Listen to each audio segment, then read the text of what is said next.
Yes, चलो। कल के लेक्चर में हम बात कर रहे थे रिफंड ऑफ गवर्नमेंट ग्रांट के बारे में। और क्या देखा था हमने कि यूजुअली जो गवर्नमेंट ग्रांट्स होते हैं उसमें कुछ कंडीशंस होती है। ओके, अगर तुम वो कंडीशंस फुलफिल नहीं करोगे तो गवर्नमेंट क्या बोलने वाला है कि वो पैसे हमें वापस दे दो। तो ऐसे बिल्कुल हो सकता है कि आपको कुछ गवर्नमेंट ग्रांट मिली थी और आपने कोई कंडीशंस फुलफिल नहीं किए, उसकी वजह से आपको वो वापस रिफंड करनी पड़ी। तो हम एक चार्ट बना रहे थे कि अगर गवर्नमेंट ग्रांट आपको रिफंड करनी पड़ती है तो उस केस में अकाउंटिंग एंट्रीज क्या होती है।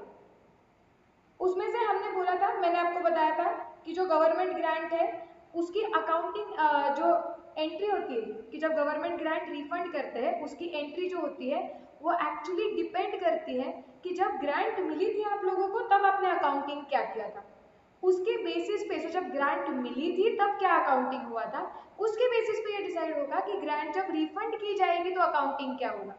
मैंने आपको बताया था कि टोटल रिफंड का जो चार्ट है वो हम 3 कैटेगरीज में डिवाइड कर सकते हैं। क्या होता है वो 3 कैटेगरी में? क्या हो रहा है? हाँ, क्या होता है वो 3 कैटेगरी में, उसमें से पहली कैटेगरी हमने कल स्टार्ट की थी। क्या बोल रहा था पहली कैटेगरी कि जब आपको गवर्नमेंट ग्रांट मिली थी, अगर आपने उससे कॉस्ट रिडक्शन किया था, मतलब एसेट के कॉस्ट में से माइनस कर दी थी, तो जब आपको वो गवर्नमेंट ग्रांट लौटानी पड़ेगी, रिफंड करना पड़ेगा, तो आप क्या करोगे? वही एसेट के कॉस्ट को बढ़ा दोगे। फिर हमने और एक चीज देखी थी, अगर एसेट के कॉस्ट को हाथ लगाते हैं हम तो क्या होता है? डेप्रिसिएशन चेंज होता है। और डेप्रिसिएशन कैसे चेंज होता है? प्रोस्पेक्टिवली। तो ये हमने कल देखा था। अब इससे रिलेटेड एक छोटा सा हम इलस्ट्रेशन बना के समझ लेते हैं तो कंसेप्ट क्लियर हो जाएगा। तो यहाँ पे एक इलस्ट्रेशन बना लेते हैं, या फॉर कंसेप्ट अंडरस्टैंडिंग भी लिख सकते हो। बनाते हम क्वेश्चन ऐसा कुछ कि सपोज 1 अप्रैल को कंपनी है XYZ लिमिटेड,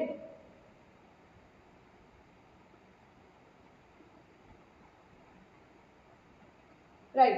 कंपनी क्या है? XYZ limited. 1 अप्रैल को उन्हें गवर्नमेंट ग्रांट मिली थी, या 1 अप्रैल को ऐसे लेते हैं कि इन्होंने मशीनरी खरीदी थी 5 लाख रुपए की।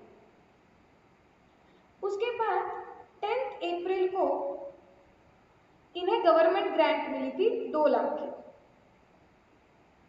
ओके, ये एसेट की यूजफुल लाइफ है 5 years। Let's say residual value is 0 and मैं ईयर भी लिख लेती हूँ, 19 ले लो। लेट्स से जब ये ग्रांट मिली थी तो गवर्नमेंट ने कुछ कंडीशन रखी थी कि आपको ये कंडीशंस फ्यूचर में जाके फुलफिल करनी है। अब ऐसे हो गया कि 1 अप्रैल 2020 को आपने वो कंडीशन ब्रीच कर दी, आपने फॉलो नहीं किया, जिसके वजह से आपको गवर्नमेंट ग्रांट रिफंड करनी पड़ी। और कितनी रिफंड करनी पड़ी? लेट्स से पूरे 2 लाख, ऐसे टर्म्स एंड कंडीशंस में लिखा हुआ था। तो आपको बताया जाता है कि ये पूरे सिचुएशन का आप अकाउंटिंग करो। मशीन खरीदी, ग्रांट मिली, कंडीशन फुलफिल नहीं हुई, ग्रांट रिफंड करनी पड़ी, ये पूरा हमें अकाउंटिंग करना है। We have to do accounting for the year 1920 and 2021। क्या इधर तक हमें क्लियर है? क्या क्वेश्चन क्लियर? Yes, okay. चलो तो मेरे साथ करो, इतना लिख लो चाहिए तो। कंसेप्ट अंडरस्टैंडिंग अगर आपको लग रहा है कि रिवीजन के लिए हेल्प लगेगा तो लिख दो। अगर आपको लग रहा है कि नहीं बस चार्ट देख के रिवाइज हो जाएगा और क्वेश्चन बैंक के सम्स कर लेंगे तो मत लिखो। अब इसके जर्नल एंट्रीज क्या होंगे हम देखते हैं। पहले तो 2019 अप्रैल 1, ओके, 2019 अप्रैल 1 को पहली एंट्री आएगी which is your asset account debit 5 lakhs,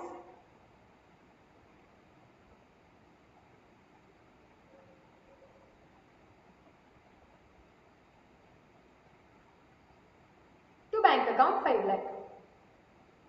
okay, clear है? यही एंट्री आएगी क्या आप लोगों की? Yes, okay. अब क्या होता है, अब 10 अप्रैल को जब हमें गवर्नमेंट ग्रांट मिलती है तो ये क्या करते हैं, कॉस्ट रिडक्शन मेथड यूज करते हैं। So cost reduction method use की है तो विश्वजीत बताओ एंट्री क्या आएगी?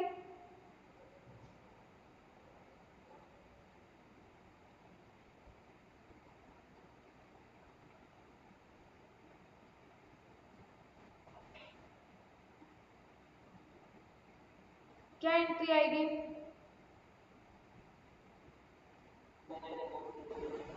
Bank account debit to asset account, cost reduce कर दिया एसेट का 2 लाख से।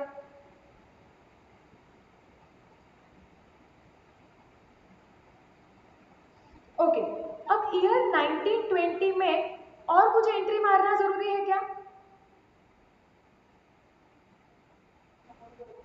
बस डेप्रिसिएशन आएगा। क्विकली कैलकुलेट करके बताओ डेप्रिसिएशन कितना आएगा?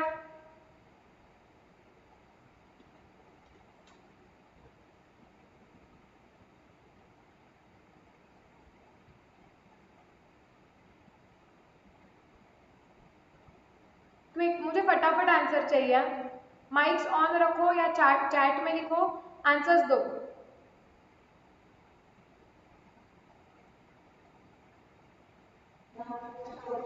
60,000 आएगा क्योंकि 5 लाख है जिसमें से 2 लाख चला गया, मतलब 3 लाख एसेट की कॉस्ट बची थी, that has to be divided over 5 years, तो 60,000 आएगा। सो हम 2020 मार्च 31 को एंट्री मारेंगे।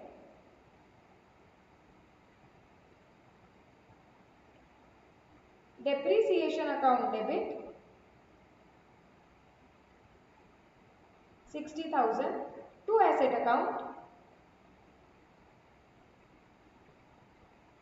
60,000। यस और नो करेक्ट लग रहा है सब इधर तक? यस, अब अगला साल आ जाएगा। ओके, विच इज 2020 अप्रैल 1। अब अगले साल के पहले दिन पे हमें समझा है कि ये जो भी गवर्नमेंट ग्रांट मिली है वो हमें रिफंड कर देनी है, गवर्नमेंट को पैसे लौटा देने हैं। मुझे बताओ इसकी अकाउंटिंग ट्रीटमेंट क्या आएगी?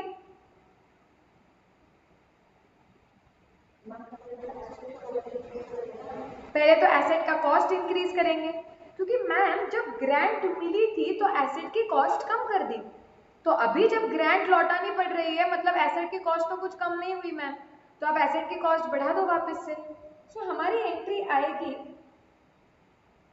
एसेट अकाउंट डेबिट, वापस से एसेट की कॉस्ट बढ़ गई, कितनी हो गई asset account debit? 2 lakh to bank account 2 lakh.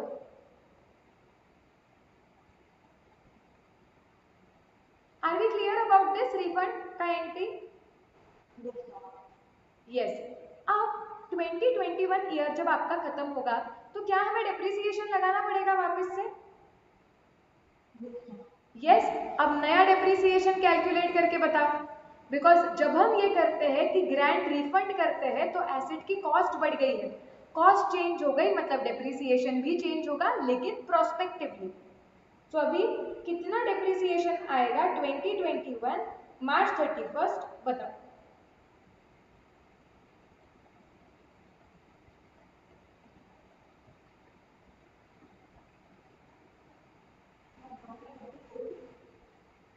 One lakh 1,10,000, 1,25,000 और कुछ?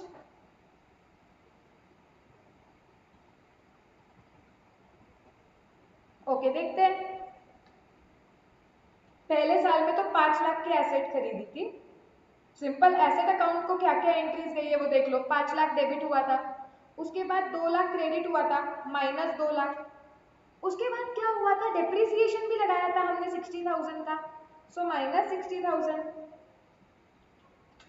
मतलब ओपनिंग बैलेंस एसेट का 2,40,000 था, उस पे हमने और ऐड किया कितना, 2 लाख प्लस 2 लाख, तो अब ये 4,40,000 है जो हमें डेप्रिशिएट करना है 4 पे, so divide by 4। Which is 1,10,000। Okay, 150 कैसे आया? तुम लोगों ने ऐसे लिया क्या? 5 लाख डिवाइडेड बाय 4? क्यों क्यों तुम लोग ये भूल जाते हो कि तुम डायरेक्टली क्या करते हो कि अब एसेट की कॉस्ट 5 लाख हो गई है जो 4 साल में बांटनी है, बट पहले साल में डेप्रिसिएशन लग चुका है। सेम मिस्टेक अगेन रिपीट की, तो इसलिए तो इसको तुम कैसे कट करोगे? हमेशा एसेट अकाउंट ड्रॉ कर लिया करो रफ में कि एसेट अकाउंट का सेकेंड ईयर के स्टार्टिंग में बैलेंस कितना था, फिर कितना बैलेंस चेंज हुआ। डू नॉट डायरेक्टली टेक, अगर ये मिस्टेक हो रही है तुमसे कि तुम डायरेक्टली कॉस्ट 5 लाख ले रहे हो वापस डिवाइड बाय 4, तो ऐसे मत करो, क्योंकि लॉजिकली तो स्ट्राइक होना चाहिए कि पहले साल डेप्रिसिएशन लग चुका है। इसके लिए एसेट अकाउंट ड्रॉ कर लिया करो रफ में, तो जितना एसेट अकाउंट में बैलेंस होगा उतना डेप्रिसिएशन लगना है, उस हिसाब से डेप्रिसिएशन लगाना है। मतलब समझा क्या ये? सो ये आएगा 1,10,000।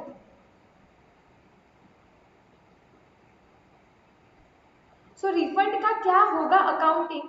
Is it absolutely clear? In case when the grant was received, the asset in case when the grant was received, the cost of the asset was reduced. Are we clear? Yes? Okay. Do you want to complete this या मेरे साथ हो गया है?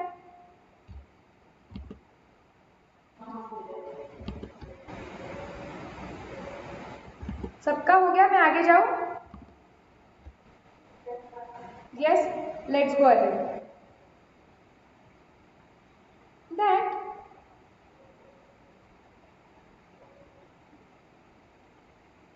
grant was credited to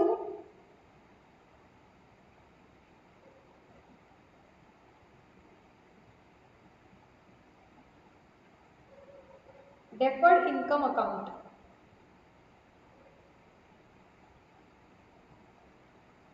okay, ये अलग part हो गया। इसका मतलब क्या हुआ कि जब आपको ग्रांट मिली थी तो आपने उसे क्रेडिट किया था डेफर्ड इनकम अकाउंट। तो जब अभी ये ग्रांट आपको वापस रिफंड कर देनी पड़ेगी, वापस दे देनी पड़ेगी, तो उसका अकाउंटिंग कैसे होगा वो हमें देखना है। Okay, let's take a example. Same example लेते, सेम। ठीक है, एक सेकेंड ना, मुझे बस देख लेने दो।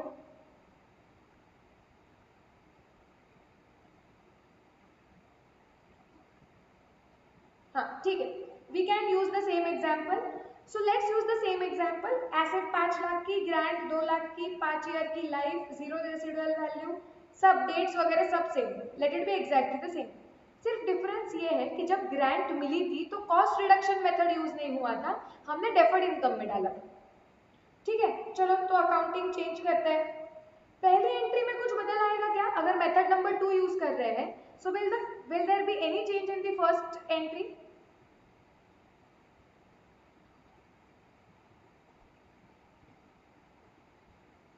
बताओ, पहली entry asset to bank 5 lakhs, will there be any change? No, कोई चेंज नहीं होने वाला है। जब गवर्नमेंट ग्रांट मिलेगी तुम्हें तो bank account debit to asset account entry आएगी क्या? नहीं, क्या आएगी? Bank account debit to, right? So deferred government grant.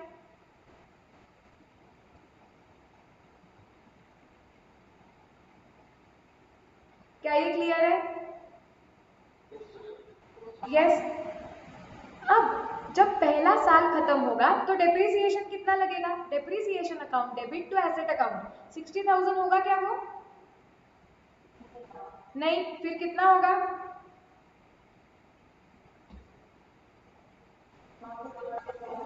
उसके बाद तो 1 लाख आएगा, क्योंकि मैम एसेट का कॉस्ट तो 5 लाख होगा। 5 divide by 5 lakh divided by 5 years मतलब 1 लाख आएगा। सो डेप्रिसिएशन की एंट्री 1 लाख से होगी।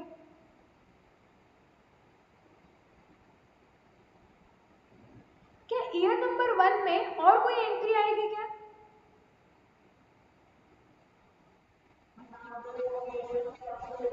डेफर्ड गवर्नमेंट ग्रांट को P&L में ट्रांसफर करना पड़ेगा। कितना ट्रांसफर होगा बताओ मुझे, क्या एंट्री आएगी? वैभवी बताओ क्या एंट्री आएगी और कितने अमाउंट से?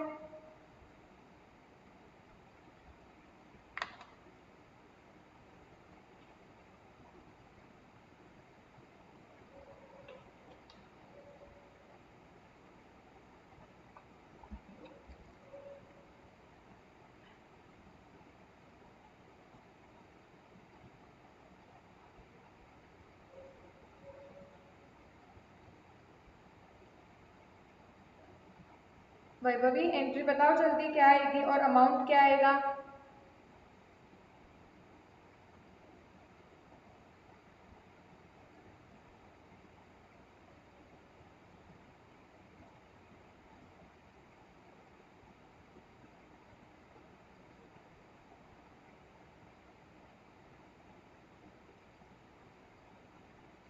डेफर्ड टू P&L अमाउंट कितनी आएगी?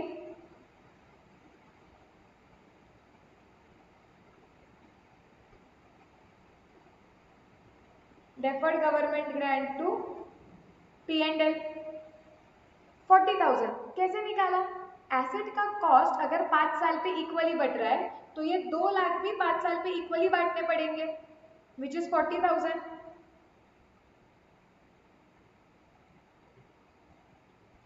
इधर तक क्लियर है क्या? यस, मैं ये इरेज कर देती हूँ ताकि थोड़ा ना ये गिचमिट ना हो,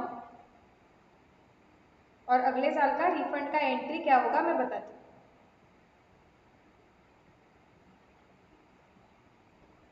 सो मेरी एंट्री आने वाली है और एक विच इज डेफर्ड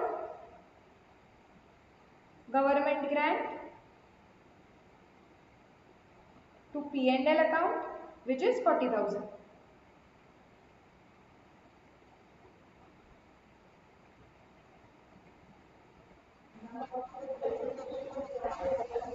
किधर P&L में?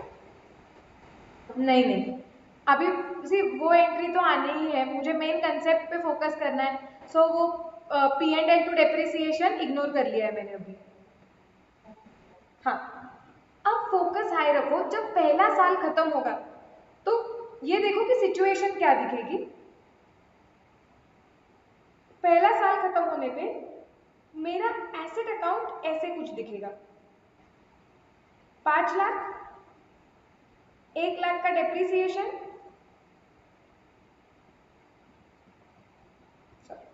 सो बैलेंस आएगा कुछ 4 लाख का। Are we clear about this? Yes. और मेरा ये जो डेफर्ड वाला अकाउंट है, डेफर्ड गवर्नमेंट ग्रांट, वो कैसे दिखेगा पहले साल बाद?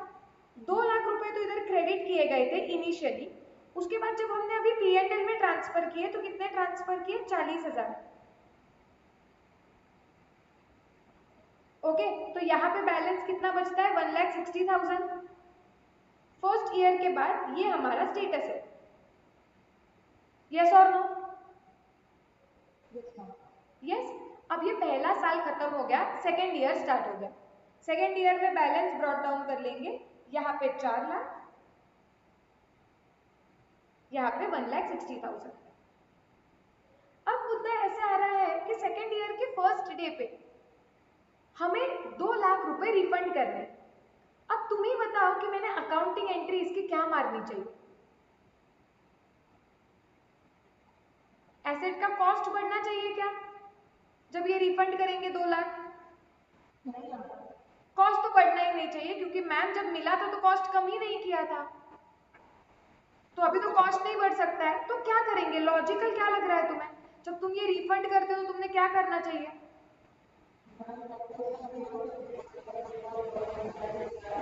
ओके, काव्या बोल रही है मैम हम ऐसी एंट्री मारेंगे कि deferred government grant to bank. कितने अमाउंट से एंट्री मारोगे? 2 लाख। ओके, सपोज हम ये एंट्री मारते हैं, deferred government grant account debit 2 lakh to bank account 2 lakh.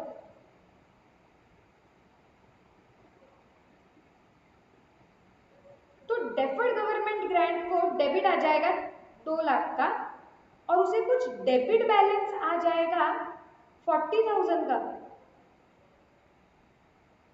Correct है क्या ये? आपके डेफर्ड गवर्नमेंट ग्रांट अकाउंट को ये एंट्री मारने के बाद 40,000 का डेबिट बैलेंस आ जाएगा। इसका क्या करोगे फिर?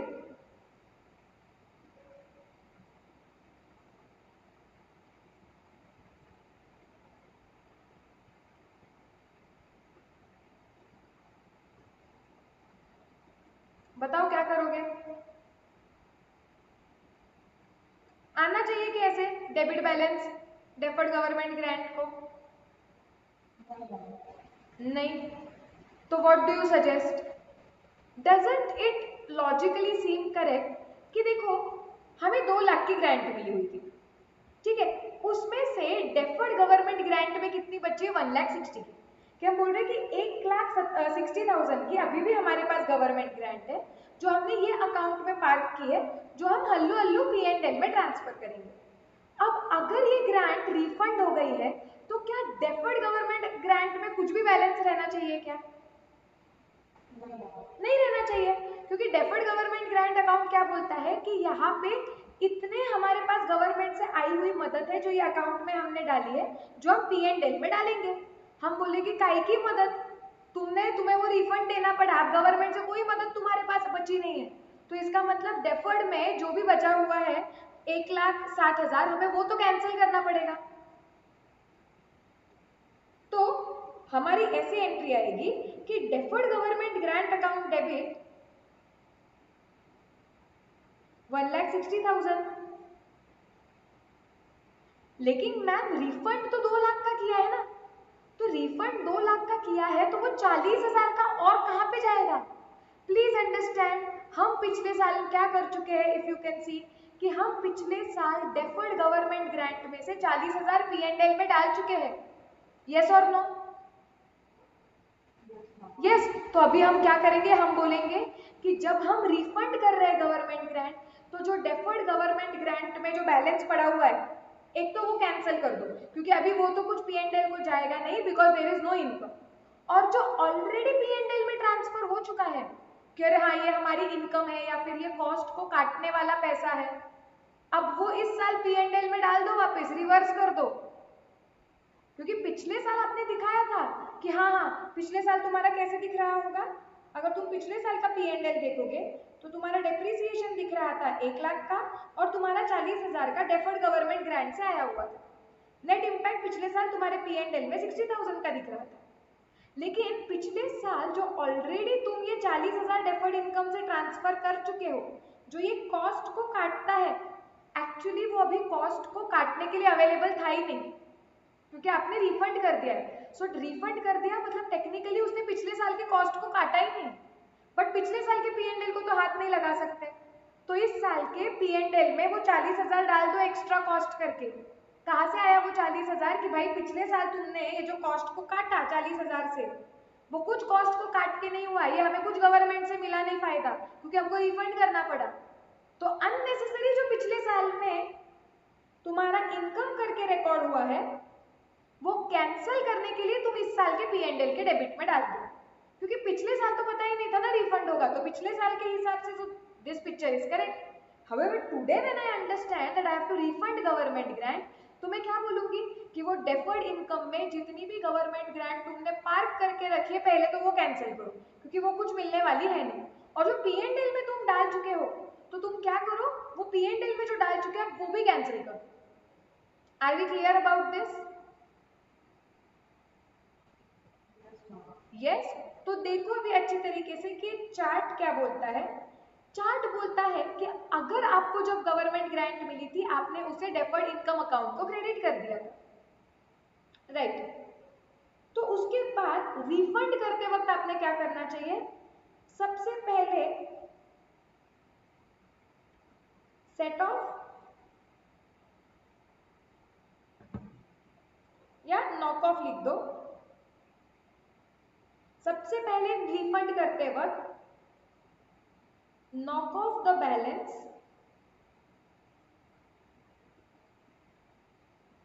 in deferred income account। मतलब सबसे पहले क्या करो, डेफर्ड इनकम अकाउंट में जो भी अभी तक तुम्हारी ग्रांट ऐसी बचा के रखी है, जो अभी तक P&L को ट्रांसफर नहीं हुई, पहले तो वो कैंसिल करो। हाँ, वो कैंसिल करने के बाद भी अगर तुमने और कुछ एक्स्ट्रा गवर्नमेंट ग्रांट रिफंड किए, जरूरी नहीं है हमेशा पूरी की पूरी गवर्नमेंट ग्रांट रिफंड करनी पड़ेगी। ऐसे भी हो सकता है, जैसे यहाँ पे देखो, सपोज ऐसे हुआ कि तुमने रूल्स ब्रेक किए, इसलिए गवर्नमेंट ने बोला कि तुम 1,60,000 रिफंड करो। ओके, सो तुम्हें रिफंड बोला है 1,60,000 का, तो उस केस में तुम्हारी एंट्री ऐसे आएगी कि डेफर्ड गवर्नमेंट ग्रांट में बैलेंस कितना है 160, पहले वो कैंसिल कर दो, to bank 160।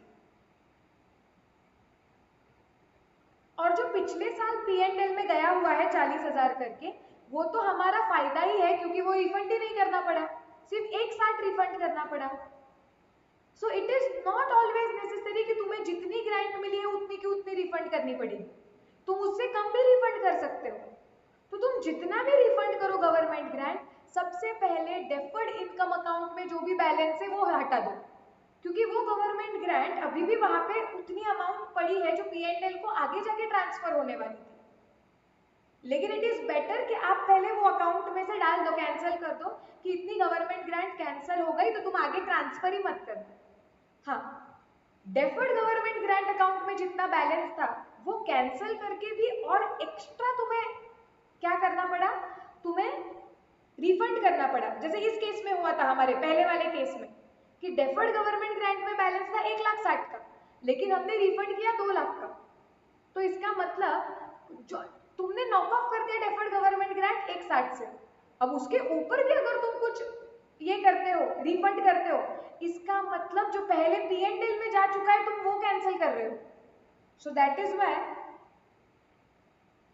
so first we will knock off the balance in deferred income account and any excess will be debited। अब इसके ऊपर भी डेफर्ड इनकम अकाउंट में जितना बैलेंस था वो नॉक ऑफ हो गया, उसके ऊपर भी आप रिफंड कर रहे हो, तो any excess will be debited to P&L account. क्यों P&L अकाउंट? इसका मतलब कि जो चीज P&L में जा चुकी है वो रिफंड कर रहे हैं, तो हमें वो P&L में जो इनकम करके रिकॉर्ड हुआ था पिछले सालों में वो कैंसिल करना पड़ेगा, इसके लिए P&L को डेबिट देना पड़ेगा। Are we absolutely clear? हाँ, तो अभी जो हमने देखा कि 2 लाख का पूरा रिफंड हुआ, उसकी एंट्री क्या आएगी, डेफर्ड गवर्नमेंट ग्रांट को पहले 1,60 से कैंसिल कर दो कि भाई ये तो ग्रांट जो तुमने यहाँ पे बचा के रखी है ये तो P&L में जाएगी ही नहीं। उसके बाद इसको छोड़ के जो तुम एक्स्ट्रा रिफंड कर रहे हो, मतलब जो P&L में जा चुका है वो तुम कैंसिल कर रहे हो। So P&L account debit 40,000 to bank account 2 lakh.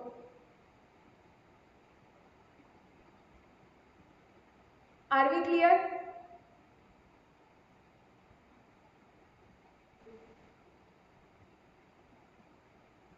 पक्का सबको क्लियर है तो ये चार्ट में लिख लो।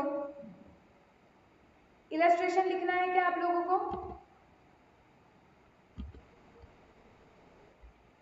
लिख लो इतना चार्ट में, मैं साइड का तब तक इरेज कर देती हूँ।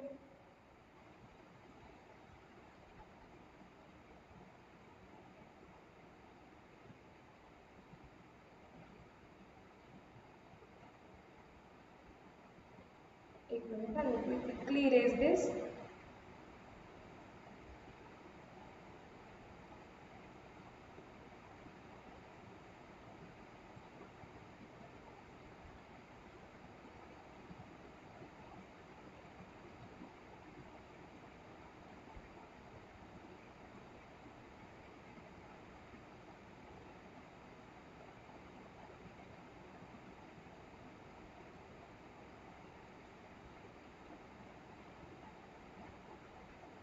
हाँ,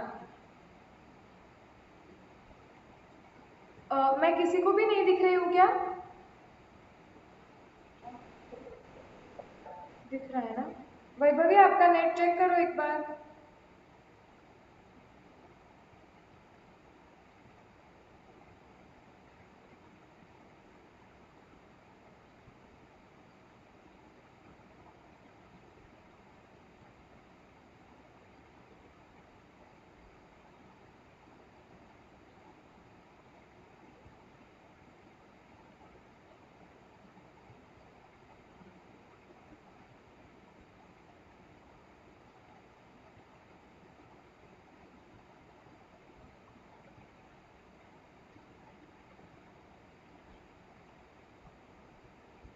Shall I go to the last part?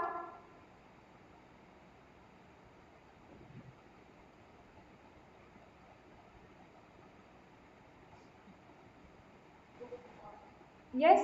Okay.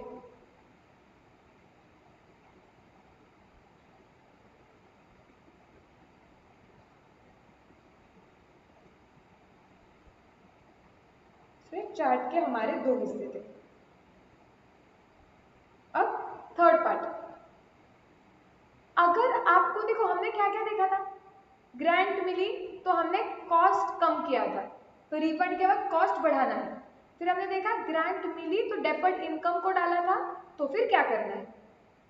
Okay, उसके बाद तीसरा ट्रीटमेंट क्या हो सकता है, हमने ये भी देखा था कि कभी कभार जब ग्रांट मिलती है तो हम कैपिटल रिजर्व को डालते हैं, यस और no. So it was in the nature of promoters contribution,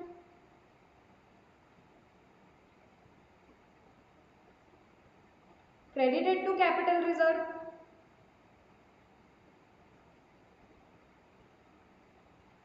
उस केस में अगर आपको वो ग्रांट रिफंड भी करने पड़े तो आपको क्या लग रहा है एंट्री क्या आएगी,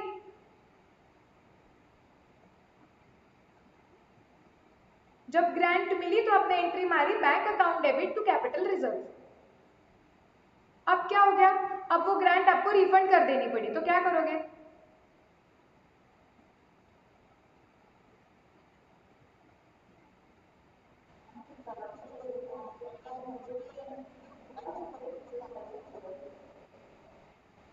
क्या पिछले साल कह रहे ना उस पे बैलेंस आया होगा ना काव्या, वो अकाउंट में बैलेंस आया होगा अभी भी, जैसे तुम एसेट अकाउंट को तो हाथ लगा पाए, वैसे कैपिटल रिजर्व को भी लगा सकते हो। सी, जब तुम्हें ग्रांट मिली थी तुमने एंट्री मारी bank account debit to capital reserve account, अब वो कैपिटल रिजर्व अकाउंट का क्या होगा, बैलेंस आएगा अगले साल, कैरी फॉरवर्ड होता है उसका बैलेंस। ओके, अब आपने क्या कर दिया, वो ग्रांट रिफंड कर दी, तो वो कैपिटल रिजर्व अकाउंट में जो बैलेंस पड़ा हुआ है शुड इट कंटिन्यू नाउ। सी, पिछले साल वो कैपिटल रिजर्व को क्रेडिट हुआ था, वो पिछले साल कैपिटल रिजर्व को दिख रहा है क्रेडिट, अब वो ओपनिंग बैलेंस करके आया हुआ है इस साल में। अब हम बात कर रहे हैं कि जब वो ग्रांट रिफंड ही कर दी तो क्या इस साल और हेंस फोर्थ ईयर के लिए do we have that as a capital, no, तो मुझे कैपिटल रिजर्व अकाउंट को कैंसिल कर देना पड़ेगा। So my entry will be capital reserve account debit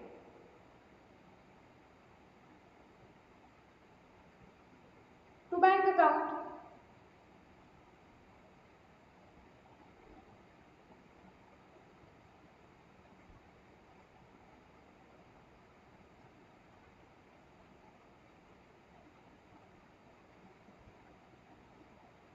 are we clear, सबको पक्का समझ रहा है क्या, क्लियर है,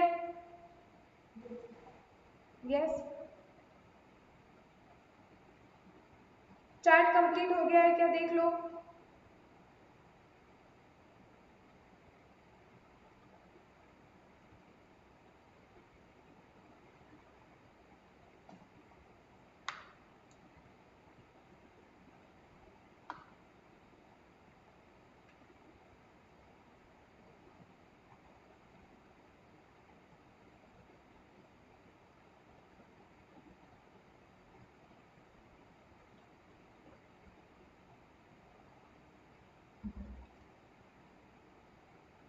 हो गया, डन। स्टैंडर्ड खोल के देखते हैं अभी, डिस्क्लोजर करके एक पार्ट होता है, बस हमारा वही रह गया है स्टैंडर्ड का, स्टैंडर्ड इज ओवर।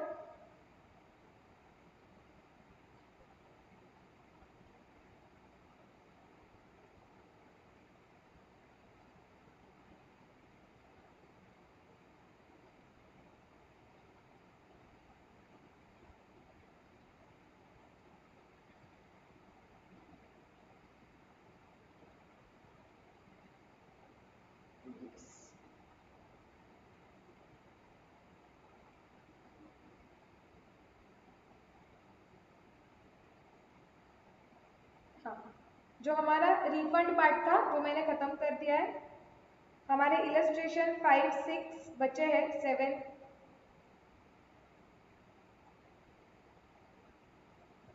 अच्छा, इन्होंने डिस्क्लोजर पार्ट दिया ही नहीं है स्टैंडर्ड का स्टडी मटेरियल में। एक minute, let me just check कि डिस्क्लोजर पार्ट दिया है क्या कहीं। सी, डिस्क्लोजर का पार्ट मतलब क्या होता है, मैं बेयर टेक्स्ट तुम्हें खोल के दिखाती हूँ, वहां तुम्हें डिस्क्लोजर करके एक पैराग्राफ दिखेगा और वो पैराग्राफ क्या बताता है।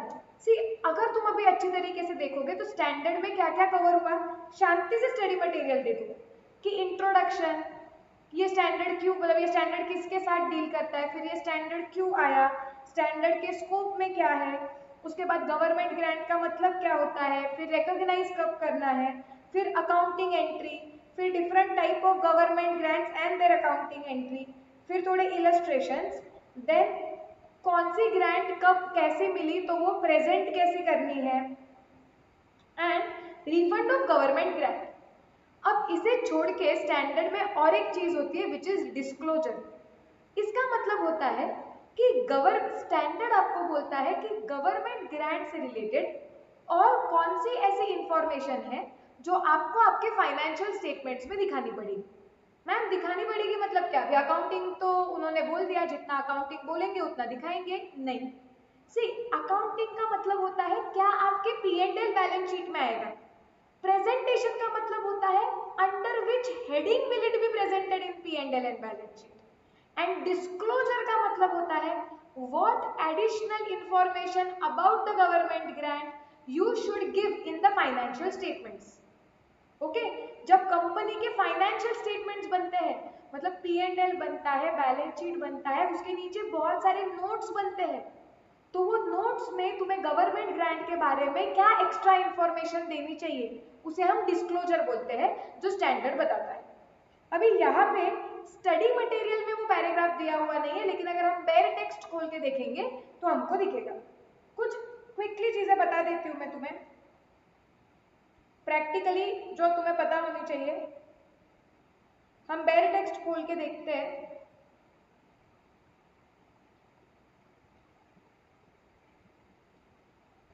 बेयर टेक्स्ट रिसोर्सेज में मिलता है, अकाउंटिंग स्टैंडर्ड्स में, accounting standards, compendium of accounting standards, जो लेटेस्ट है वो 1 जुलाई 2019 का है। यह कंपेंडियम बेयर। अब यहां से ढूंढना थोड़ा डिफिकल्ट हो जाता है क्योंकि लैपटॉप पे फटाफट होता है, ये आईपैड पे है ना।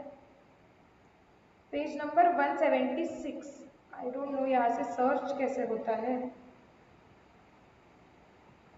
एक मिनट रुको,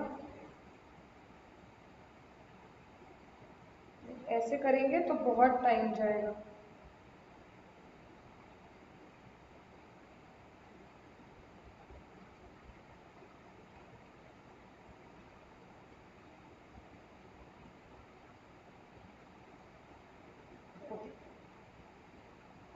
नाइन तक तो पहुंच गई हूँ मैं, ये 10th है जो भयंकर बड़ा स्टैंडर्ड है, 11th आ गया स्टैंडर्ड, अब आ जाएगा 12th। हाँ, अब देखो ये बेयर टेक्स्ट है, मतलब जैसा स्टैंडर्ड ICAI ने इशू किया है ये वो है। ओके, यहाँ पे डिस्क्लोजर करके पैराग्राफ है, देखो 12 पे। तो अभी हमने जो भी पढ़ा है वो ये बेयर स्टैंडर्ड हमने कवर किया है।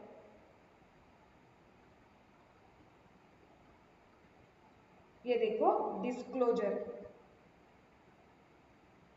The following disclosures are appropriate, मतलब ये डिस्क्लोजर्स आपने आपके फाइनेंशियल स्टेटमेंट्स में देने चाहिए। Tell me, disclosures P&L balance sheet में आते हैं या फाइनेंशियल स्टेटमेंट्स के नीचे जो नोट्स बनते हैं उसमें आते हैं?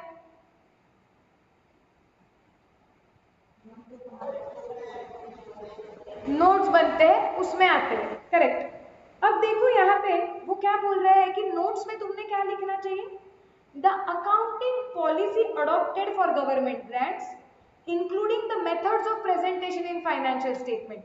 सो नीचे नोट में आपने लिखना चाहिए कि आपकी कंपनी ने गवर्नमेंट ग्रांट के अकाउंटिंग करने के लिए कौन सा मेथड सिलेक्ट किया है, कौन सी पॉलिसी सिलेक्ट की है। क्या आप कॉस्ट रिडक्शन यूज कर रहे हो या आप डेफर्ड टैक्स यूज कर रहे हो। प्लस वो गवर्नमेंट ग्रांट जो है वो आपके फाइनेंशियल स्टेटमेंट्स में कैसे प्रेजेंट होती है, वो एसेट के कॉस्ट में से माइनस होती है या डेफर्ड इनकम करके लायबिलिटी पे दिखती है, या अगर वो रेवेन्यू ग्रांट है तो क्या वो अदर इनकम करके दिखती है या एक्सपेंस में से माइनस होके दिखती है। इसका आपने नोट लिखना चाहिए। ओके, ऑल्सो और क्या लिखना चाहिए आपने, the nature and extent of the government grant recognised in the financial statement. The nature मतलब कौन सी गवर्नमेंट ग्रांट आपको, अगर आपको गवर्नमेंट ग्रांट मिली है उस साल में, so what is the nature of that government grant, short में एक्सप्लेन करो कि क्या गवर्नमेंट ग्रांट मिली है। And the extent of government grant recognised in the financial statements, और कितने अमाउंट की गवर्नमेंट ग्रांट ये फाइनेंशियल स्टेटमेंट्स में अकाउंट हो चुकी है, including the grants of non monetary assets given at concessional rate और फ्री ऑफ कॉस्ट। प्लस आपको ये भी लिखना होगा वो नोट में कि आपको कौन से ऐसे एसेट्स हैं जो आपको फ्री ऑफ कॉस्ट या कंसेशनल रेट पे दिए गए। योगिनी, अब आपका क्वेश्चन सॉल्व होगा। ये यहाँ पे एक्स्ट्रा क्यों लिखने बोला है, क्योंकि जब आप कंसेशनल रेट पे एसेट रिकॉग्नाइज करते हो तो आप बोलते हो asset account debit to bank लेट से 5 लाख, जो एसेट 10 लाख की थी। तो सामने वाले को क्या लगता है, अच्छा ये कंपनी के पास एसेट है जिसके लिए 5 लाख भरे हुए हैं, लेकिन उसको ये पता होना चाहिए कि 10 लाख की एसेट 5 लाख में मिली है, वो एसेट की वैल्यू 10 लाख है, ये सामने वाले को समझना चाहिए। इसके लिए स्टैंडर्ड बोलता है कि नीचे नोट्स में लिखना कि आपको गवर्नमेंट ग्रांट में कौन से एसेट्स कंसेशनल रेट पे मिले हैं, उनका एक्चुअली प्राइस कितना है और आपने कितना भरा है। ओके, प्लस कौन से एसेट्स, क्या समझा। एंड प्लस आपको ये भी बोलेंगे कि ये भी लिखो कि क्या ऐसे कोई एसेट है क्या फ्री ऑफ कॉस्ट मिले, वो भी नीचे नोट में लिखो ताकि पढ़ते वक्त सब क्लियर हो जाए। So are we absolutely clear about the disclosure part? Yes, okay. अब हम क्या करेंगे, अब हम इंस्टीट्यूट के मॉड्यूल में जो भी सम्स हमारे अभी पेंडिंग है वो कंप्लीट करेंगे। टाइम मिला, आई होप मिलेगा ही, तो हम तुरंत क्वेश्चन बैंक भी स्टार्ट कर देंगे।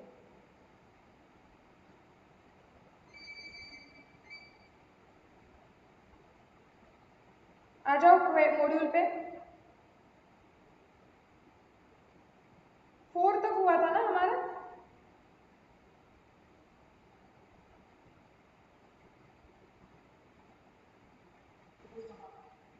आ जाओ 5th पे आ जाओ।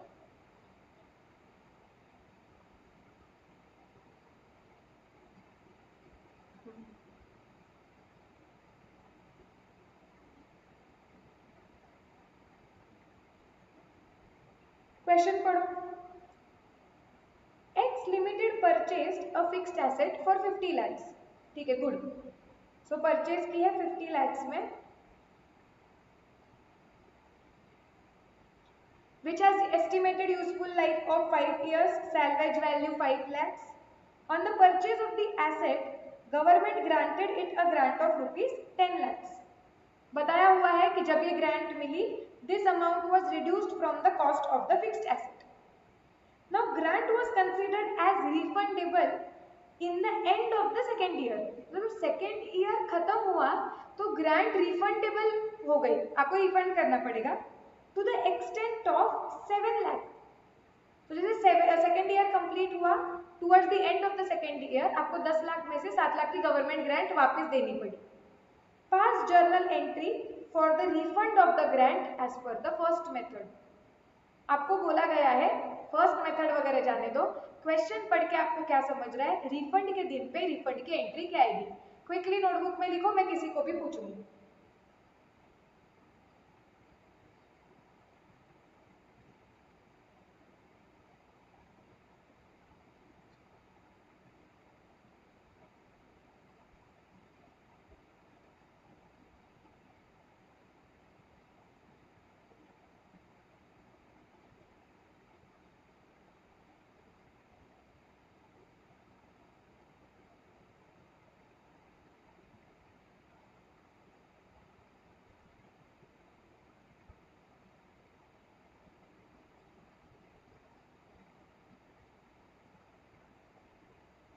श्रावणी बताओ क्या एंट्री आएगी रिफंड की?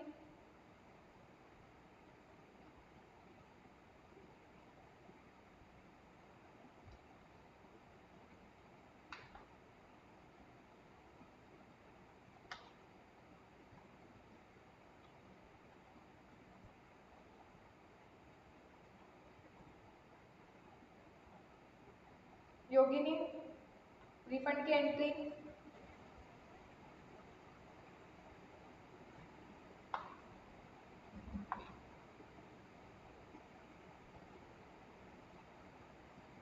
अरे बताओ, आवाज आ रही है ना मेरी?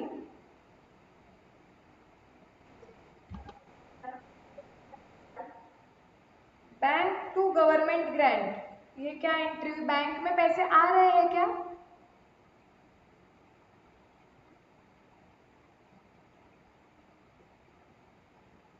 ट्रांजैक्शन क्या हो रहा है योगिनी?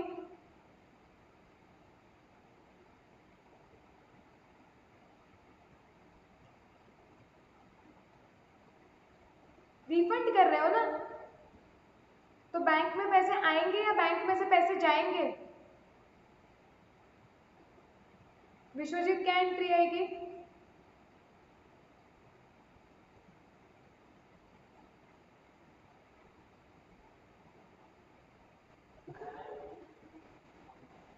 नहीं नहीं, आवाज बहुत कट हुआ, बताओ वापस।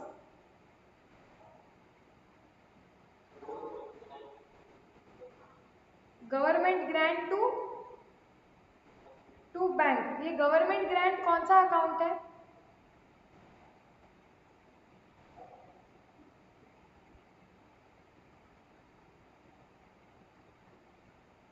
सलोनी एंट्री क्या आएगी?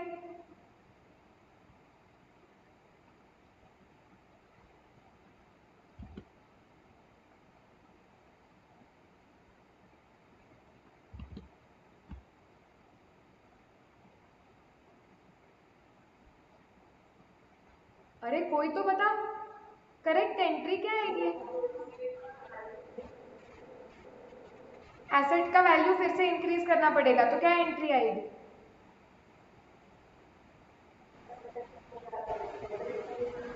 Asset account debit to bank.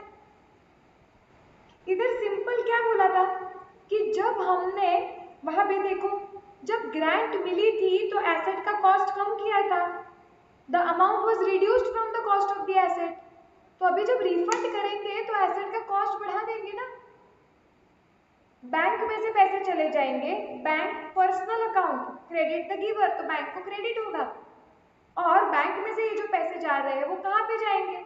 Asset का कॉस्ट बढ़ जाएगा, डेबिट व्हाट कम्स इन की रूल से। So asset account debit to bank account. समझा क्या?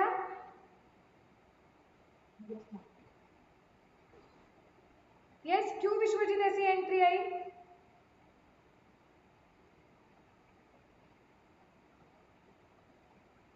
योगिनी क्यों गलत एंट्री आई?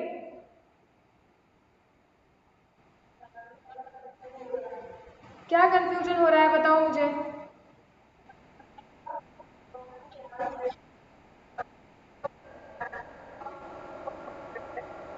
नहीं, हमने जर्नल एंट्री ऐसे मारते हैं क्या? हमने दो एस्पेक्ट आइडेंटिफाई करने चाहिए। ट्रांजैक्शन में क्या हो रहा है? हमेशा योगिनी जर्नल एंट्री मारते वक्त ये सोचना चाहिए कि बिजनेस में क्या आ रहा है, उसके बदले में बिजनेस से क्या जा रहा है, या बिजनेस से क्या जा रहा है और उसके बदले में बिजनेस में क्या आ रहा है। जैसे यहाँ पे क्लियरली समझता है कि बिजनेस में से पैसे जा रहे हैं, ओके, उसके बदले में क्या हो रहा है? वो पैसे जा रहे हैं तो एसेट का कॉस्ट बढ़ रहा है ना। तो अगर फिर always identify two aspects correctly. Business में क्या जा रहा है, बदले में क्या हो रहा है, बिजनेस में क्या आ रहा है, बदले में क्या हो रहा है, और फिर आइडेंटिफाई करो कि हाँ, बिजनेस में बैंक में से पैसे जा रहे हैं एसेट की कॉस्ट बढ़ानी है। बैंक में से पैसे जा रहे हैं, कौन से अकाउंट में लिखेंगे? Bank account. Bank account personal account, credit the giver, तो बैंक को क्रेडिट हो जाएगा। एसेट अकाउंट बढ़ाना है, real account debit what comes in. यही लॉजिक से जर्नल एंट्री पे आना चाहिए। अगर किसी को भी लग रहा है कि जर्नल एंट्रीज वीक है तो ऐसा प्रॉब्लम नहीं है, हो सकते हैं, रह जा सकते हैं, या ब्रश अप करना है तुम्हें तो मुझे बोलो, मैं तुम्हें बेसिक्स ऑफ जर्नल एंट्रीज जो थे वो एक 3-4 लेक्चर्स है, वो 3-4 लेक्चर्स ले लो, उसमें जर्नल एंट्रीज का लॉजिक प्लस बहुत प्रैक्टिस करवा के लिए, and there is nothing to be shameful about it. Unnecessary अभी कम मार्क्स मिलने से अच्छा है कि बेसिक्स जर्नल के 3 लेक्चर में रिवाइज कर लो, क्योंकि अगर तुम्हें जर्नल एंट्री करेक्ट मारनी आई तो ही तुम फाइनल तक सरवाइव करोगे, वरना it is not possible. So if anybody thinks that how to draft journal entries अभी भी वो क्लियर नहीं है या ब्रश अप करना है, फाउंडेशन से गैप हो गया है, तो मुझसे रिवीजन लेक्चर्स ले लो। Are we clear about this? Yes, okay. हाँ, सॉरी, इंस्टीट्यूट ने डिस्क्लोजर यहाँ पे दिया हुआ है, लेकिन वो क्वेश्चन नंबर 5th के नीचे दिया है, तो वो समझा ही नहीं मुझे। इलस्ट्रेशन 6 पे आ जाओ। Shall we go to illustration 6?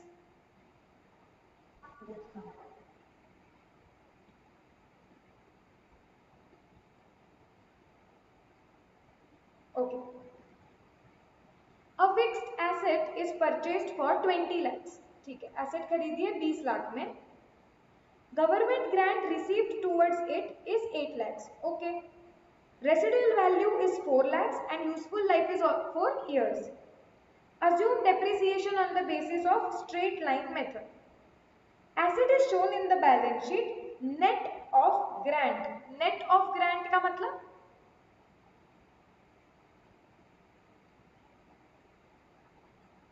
Net of grant का मतलब क्या होता है? ग्रॉस, नेट, इसका मतलब क्या होता है? What is the meaning of gross, what is the meaning of net?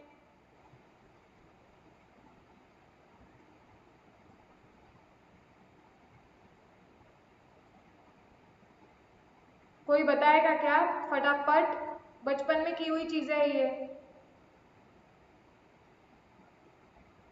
Gross का मतलब होता है कि कोई चीज वैसी की वैसी अभी तक ओरिजिनल फॉर्म में, we have not added anything in that, we have not reduced anything in that. And net मतलब फाइनल फिगर, जो कैसे आती है? ग्रॉस में से बहुत सारी या कुछ जो भी चीज आपको प्लस माइनस करनी है वो करने के बाद जो फाइनल फिगर आती है वो नेट होती है। Gross profit, net profit. Gross profit मतलब ऊपर मतलब it is not the final amount. जब आप ग्रॉस मतलब ऊपर ऊपर की फिगर, जब आप उसमें से कुछ चीजें जो जरूरी है आपको प्लस या माइनस करना वो करोगे, तब जो फाइनल फिगर आएगा वो नेट होता है। तो वो क्या बोल रहे हैं कि बैलेंस शीट में जब आप एसेट दिखाते हो तो वो एसेट की वैल्यू नेट ऑफ ग्रांट करके दिखती है। इसका मतलब क्या है? What are they trying to indicate by this? What do you understand by this?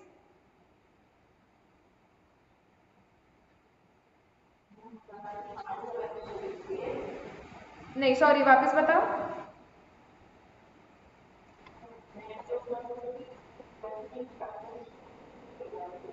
नहीं, ठीक से पढ़ो। Asset is shown in the balance sheet net of grant. मतलब क्या? What do you understand by this?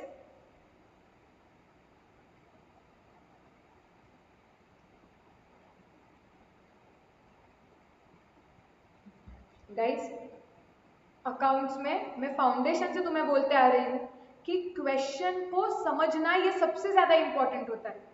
Question में जो लिखा है अगर वो आपको ठीक से समझ नहीं रहा है तो you will never be able to get up to correct answer. छोटी छोटी चीजें हैं जैसे जर्नल एंट्रीज करेक्ट आना, लेजर पोस्टिंग करेक्ट आना, क्वेश्चन में जो इंग्लिश लिखा हुआ है वो करेक्टली समझ में आना, इससे ये ऐसे कोई बोलता नहीं। आपको लगता है कि क्या रिवीजन लेक्चर करते हैं, थोड़ा चार्ट्स बनाते हैं तो हम पास हो जाते हैं। ये छोटे छोटे रीजंस होते हैं जहां से आपको कम मार्क्स मिलते हैं, जिसकी वजह से आपको कम मार्क्स मिलते हैं। Asset is shown in the balance sheet मतलब एसेट की वैल्यू बैलेंस शीट में दिखाई जाएगी net of net of grant. इसका मतलब एसेट की वैल्यू लेंगे और उसमें से ग्रांट माइनस करेंगे और फिर एसेट की वैल्यू दिखाएंगे। सो ये is aren't they indicating towards method number 1? Yes, कि बैलेंस शीट में एसेट की वैल्यू दिखनी चाहिए जितने पे एसेट खरीदी थी। लेकिन वो नेट ऑफ ग्रांट दिखाते हैं, मतलब उसमें से ग्रांट माइनस करते हैं, मतलब कॉस्ट में से ग्रांट माइनस हो गया, मतलब ये कॉस्ट रिडक्शन मेथड हो गया। समझा क्या ये? Sorry.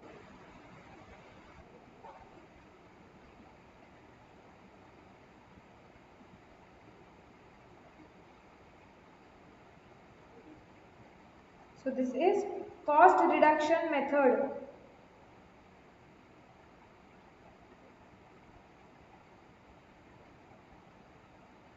After 1 year, grant becomes refundable. ठीक है, to the extent of rupees 5 lakhs due to non-compliance with certain conditions. Pass journal entries for first 2 years. खुद होके ट्राई करोगे क्या? जैसे कंसेप्ट अंडरस्टैंडिंग में मैंने आपको दिखाया ही है similar question. So you have 7 minutes, फटाक से जर्नल ड्रॉ करो, एंट्रीज लिखो शांति से, फिर हम चेक करते हैं।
सबका हो गया?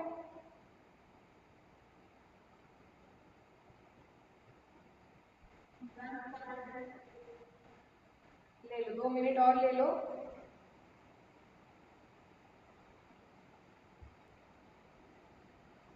चेक कर लेना है। यस, तो मैं बताती हूँ, तुम लोग चेक कर लो कि करेक्ट आया है या नहीं। उन्होंने क्या बोला है, जर्नल एंट्रीज आपको पहले 2 साल के लिए मारनी। ओके, पहले फिक्स्ड एसेट आपने खरीदी है 20 लाख को, तो आप एंट्री क्या मारोगे, आप एंट्री मारोगे fixed asset account debit to bank account 20 lakhs। Is this correct, ये एंट्री करेक्ट आई है क्या? यस, टिक कर दो। उसके बाद उन्होंने बोला है गवर्नमेंट ग्रांट रिसीव्ड हुई कितने की, 8 लाख की। हमें पता है मेथड नंबर 1 है कॉस्ट रिडक्शन है, तुम्हारी एंट्री क्या आनी चाहिए, bank account debit to fixed asset accounts 8 lakh. Correct आ गई? यस, आगे देखो, अभी residual value 4 lakhs, useful life 4 years, ये तो सिर्फ डेप्रिसिएशन कैलकुलेट करने के लिए जाएगा। उन्होंने बोला है assume depreciation straight line method पे लगाना है। ओके, तो पहले साल के भी एक एंट्री बचती है डेप्रिसिएशन लगाने की, तो तुम्हारा डेप्रिसिएशन देखो कितना आएगा, 20 लाख तो एसेट का कॉस्ट है, माइनस 8 निकाल लो उसमें से जो गवर्नमेंट ग्रांट के मिले हैं, माइनस 4 लाख रेसिडुअल वैल्यू है वो भी माइनस कर दो, मतलब 8 लाख बचते हैं जो 4 साल में बांटने हैं, डिवाइड बाय 4। सो क्या डेप्रिसिएशन 2 lakhs आया क्या? यस, तो एंट्री क्या हमारी, depreciation account debit to asset account 2 lakhs। अब हाँ, फर्स्ट ईयर को क्लोज करते वक्त P and L account debit to depreciation account 2 lakh, ये मार दिया। अब नेक्स्ट ईयर में चले गए, आफ्टर फर्स्ट ईयर और after 1 year grant becomes refundable to the extent of 5 lakhs due to non compliance with certain conditions। तो रिफंड करते वक्त क्या करेंगे, जब ग्रांट मिला था तो एसेट का कॉस्ट कम किया, तो ग्रांट रिफंड करते वक्त कॉस्ट बढ़ाना पड़ेगा। एंट्री क्या आएगी, एंट्री आएगी fixed asset account debit to bank account 5 lakhs। Yes, okay, अब क्या करेंगे, जैसे फर्स्ट ईयर खत्म हो जाएगा, सेकेंड ईयर आ गया, रिफंड की एंट्री मार दी, अब हमें डेप्रिसिएशन कैलकुलेट करना पड़ेगा। कैसे डेप्रिसिएशन कैलकुलेट करेंगे, जिसको कंफ्यूजन हो रहा है वो एसेट अकाउंट ड्रॉ करो, सिंपल। देखो, एसेट अकाउंट पहले 20 लाख था, फिर 8 लाख की ग्रांट मिली, 2 लाख का डेप्रिसिएशन लगा पहले साल का, तो सेकेंड ईयर के स्टार्टिंग में बैलेंस कितना था, 10 लाख। यस, उसके बाद क्या हुआ, उसके बाद ग्रांट रिफंड कर दी, रिफंड की कितने की, 5 लाख की। हाँ, अब करते calculate, 10 lakh opening balance plus 5 lakh की ग्रांट रिफंड कर दी तो कॉस्ट बढ़ गया, तो 5 लाख आ गया, मतलब 15 लाख है। इसमें से रेसिडुअल वैल्यू कितनी है, 4 lakhs, सो माइनस 4 lakhs, तो 11 लाख बचता है, which is to be divided over now 3 years, divided by 3। तो तुम्हारा 3,66,667 डेप्रिसिएशन आना चाहिए।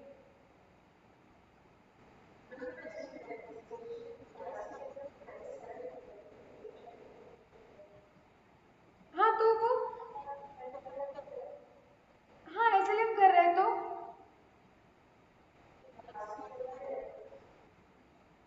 लास्ट ईयर का डेप्रिसिएशन माइनस करके कितनी वैल्यू बची, 10 लाख ना, वो डेप्रिसिएशन माइनस करके ही 10 लाख बचा हुआ है। और अभी क्या करना है हमें, सेकेंड ईयर के एंड में हम बोलेंगे कि हमारे बुक्स में एसेट की वैल्यू कितनी है, सिंस एसएलएम यूज कर रहे हैं, ये हमें 15 लाख अगले चारों सालों पे इक्वली डिवाइड करना पड़ेगा, क्योंकि अब पिछले साल का क्या करेंगे ना, कुछ भी नहीं कर सकते हैं। समझा क्या?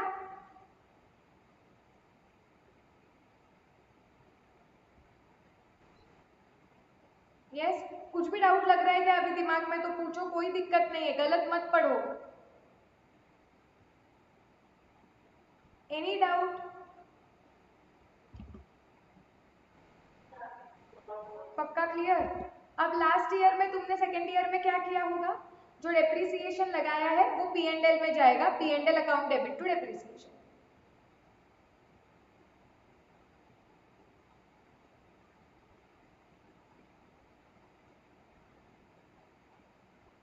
चलो let's go to next illustration 7।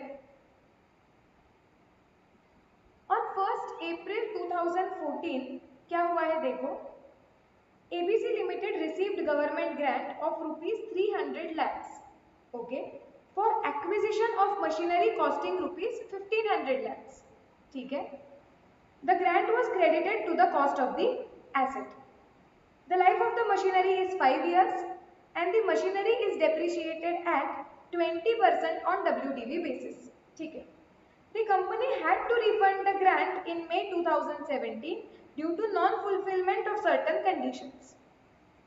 How you would deal with the refund of grant in the books of ABC Limited, assuming that the company did not charge any depreciation for the year 2017? करोगे क्या खुद होके try, 2 minute सोचोगे? Yes, read the question again, take 2-3 minutes and then tell me कि क्या करना है।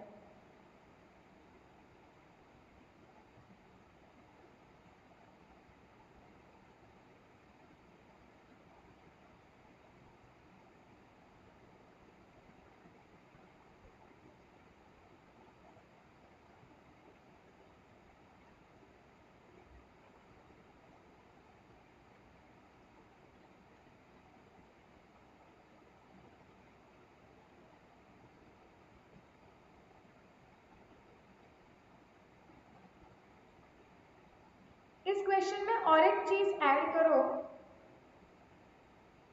Calculate depreciation for year 2017।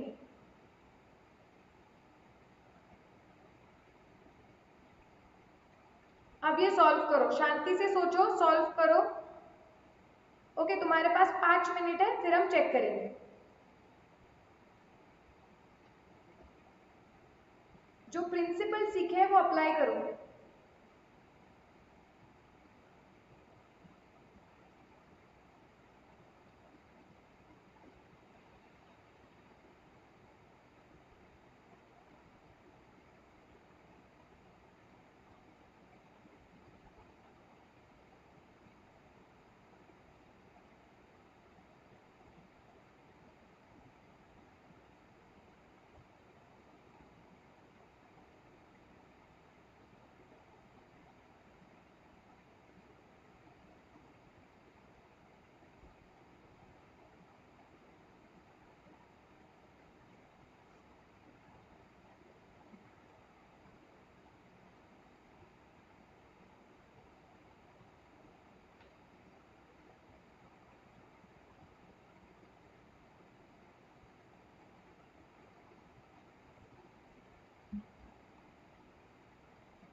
चलो डन है क्या, करूँ क्या मैं चेक?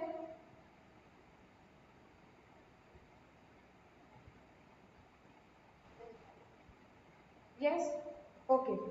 मुझे तुम में से कौन बताएगा कि सोचना क्या था और how did you go about it, कैसे आपने स्टार्ट किया ये सॉल्व करना, क्या क्या करना पड़ेगा? विश्वजीत, क्या करेंगे हम? अच्छा, योगिनी तुम्हें बताना है क्या?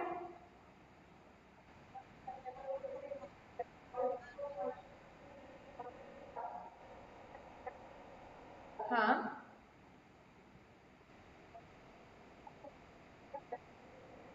हाँ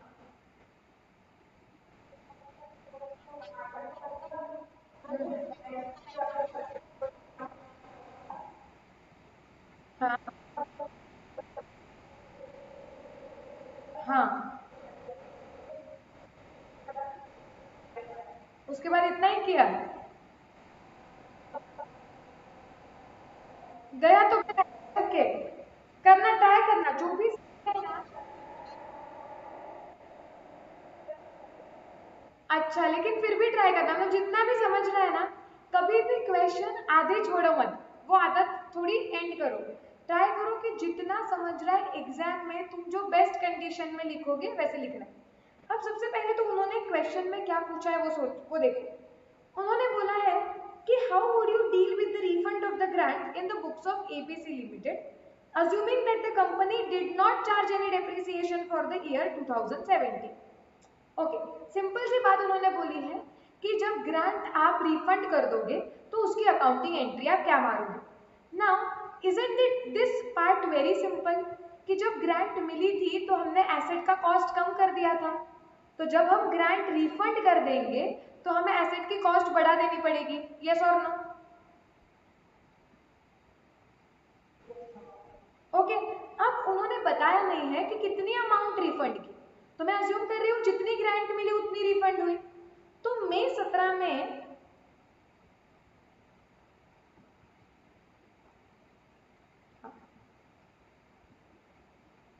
मई 2017 में क्या मेरे ये एंट्री तो गई होगी कि फिक्स्ड एसेट अकाउंट डेबिट 300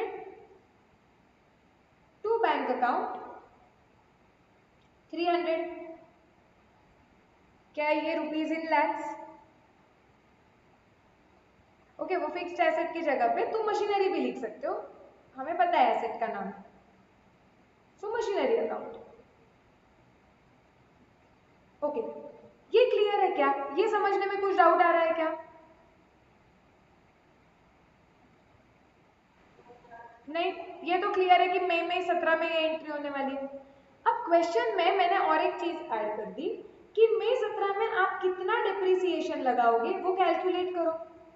अब मेरे दिमाग में क्या आना चाहिए कि मई 17 में डिप्रिसिएशन कैसे कैलकुलेट होगा। तो सबसे पहले तो WDV मेथड है। इस मई 17 नहीं, सॉरी 17 में कितना, उस साल में, मतलब I meant was that year which will be March 18, क्योंकि 17 18 ईयर होगा, तो तभी डेप्रिसिएशन कितना लगेगा वो आपको पूछा गया है। इसको ना 18 ले लो फॉर द ईयर 17 18 ना, तो उस साल में कितना डेप्रिसिएशन होगा ये हमें बताया, मतलब पूछा है। WDV मेथड है तो इसका मतलब मुझे 1 अप्रैल, एक सेकेंड ना, एक सेकेंड,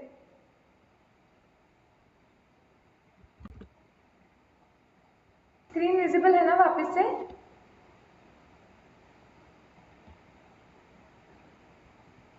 आवाज आ रही है क्या?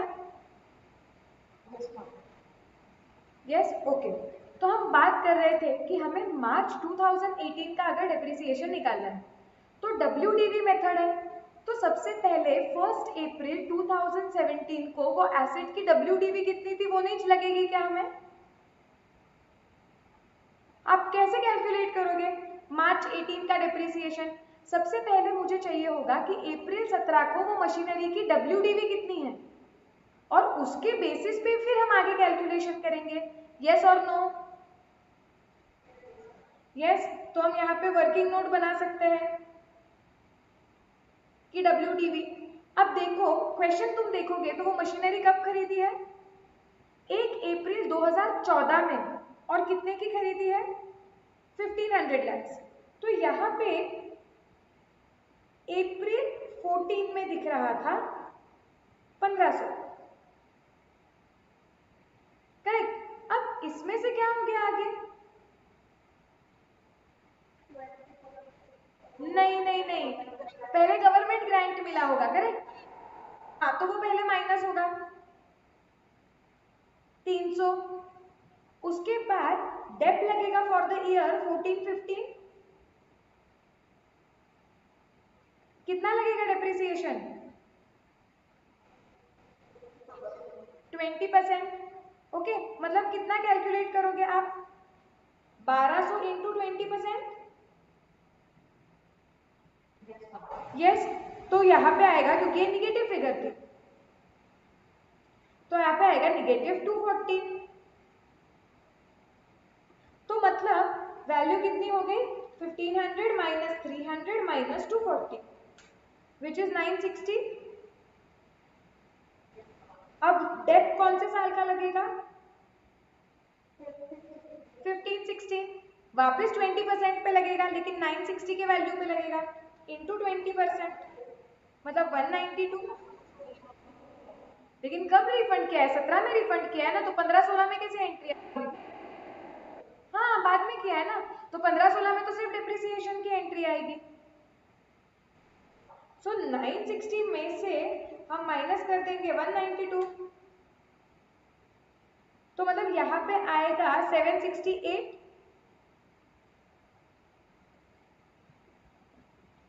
फिर डेप्रिसिएशन लगेगा कौन से साल का? 16-17 का भी लगेगा, क्योंकि अभी भी रिफंड नहीं हुआ है, रिफंड 17-18 ईयर में हुआ है, तो यहाँ पे भी डेप्रिसिएशन लगेगा इंटू 20%, कुछ 153.6। तो मतलब 1 अप्रैल 17 को आपके वो मशीन की WDV होगी 614.4। Yes no? Yes.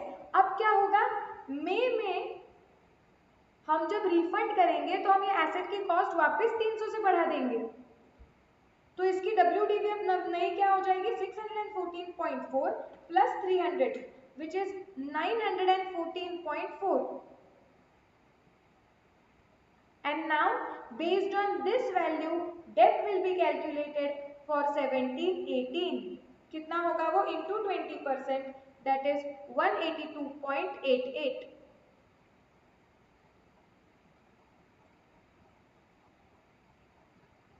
Are we clear?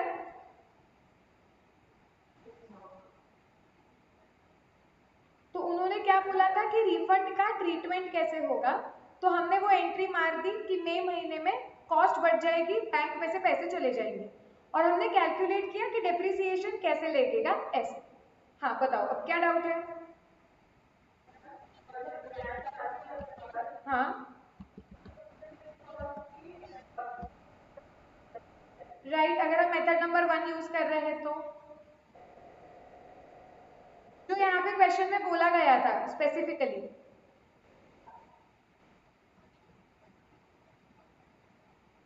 तो क्या इलस्ट्रेशन 7 भी क्लियर है?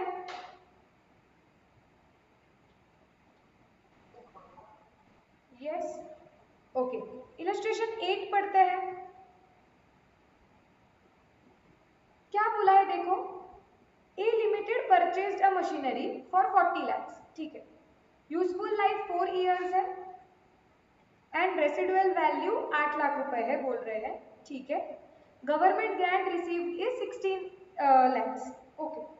Show the journal entry to be passed at the time of refund of grant in the 3rd year and the value of the fixed asset if first the grant is credited to fixed asset account and second if the grant is credited to deferred grant account। Try करोगे या मेरे साथ करोगे? जो principles पढ़ाए हुए हैं exactly वही प्रिंसिपल्स लगने वाले जो हमने इलस्ट्रेशंस में देखे, कंसेप्ट अंडरस्टैंडिंग्स में देखे।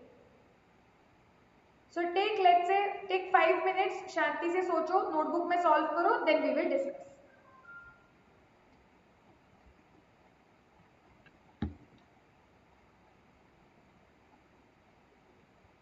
ट्राई टू सॉल्व इट, छोड़ो मत, जो भी कंसेप्ट हमने समझे हैं उसके बेसिस पे सॉल्व करो।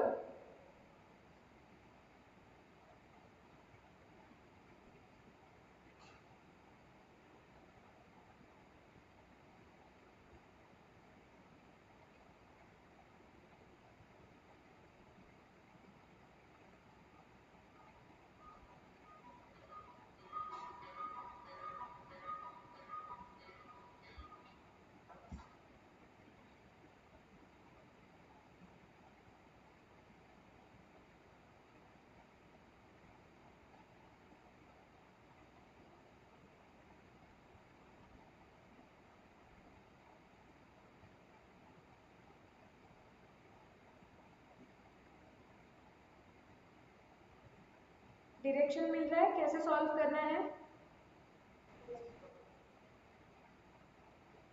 विश्वजीत समझ रहा है क्या?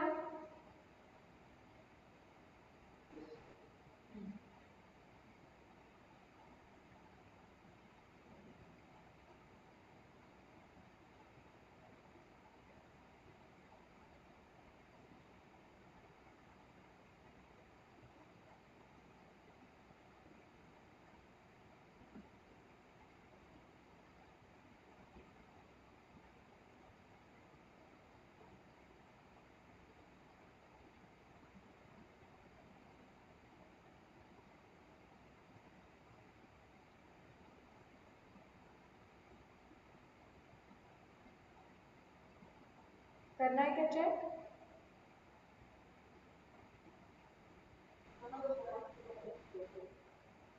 हाँ,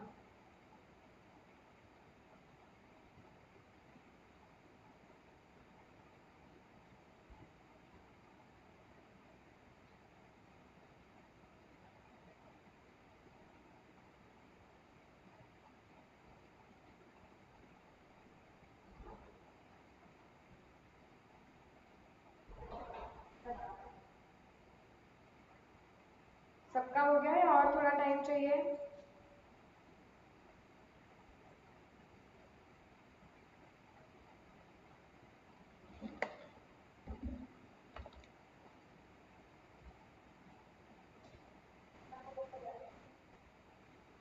लास्ट 2 मिनट लो, कंप्लीट करो, फिर चेक करते हैं।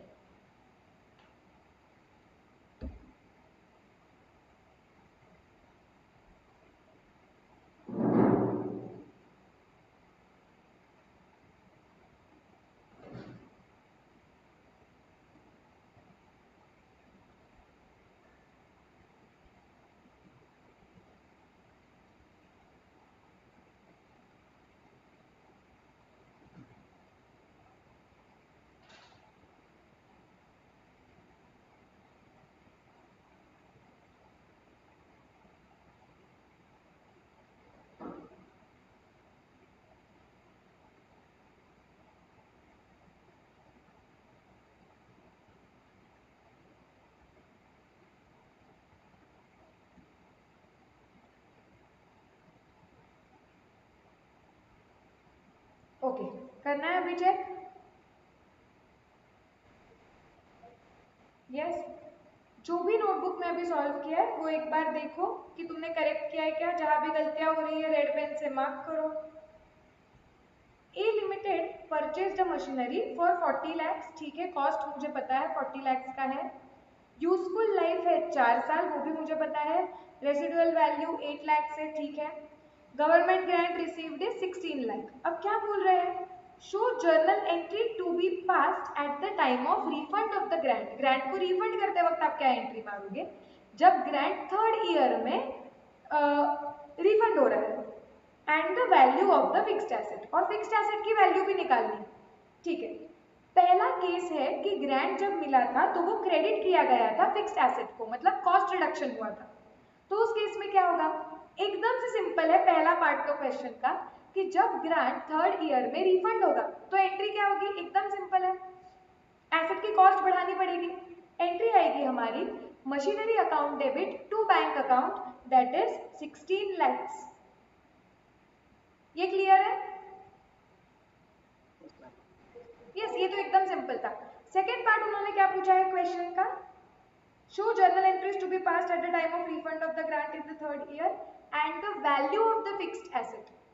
Value of the fixed asset भी पूछा है, तो हम कैसे निकालेंगे? मैं रफ में यहाँ पे मशीनरी अकाउंट निकालती हूँ। देखो, जब मशीनरी मैंने खरीदी थी 1st ईयर में तो वो 40 लाख की खरीदी थी। जब मुझे उस पर गवर्नमेंट ग्रांट रिसीव हुआ होगा 1st ईयर में ही 16 lakhs कॉस्ट कम हो गया होगा। फिर मैंने पहले साल में डेप्रिसिएशन लगाया होगा कितना? 40 minus 16, okay, minus residual value of 8, जो भी बचा 16, that has to be divided over 4 years 4। जब पहले साल का डेप लगा 4, तो बैलेंस 20 आया क्या पहले साल का?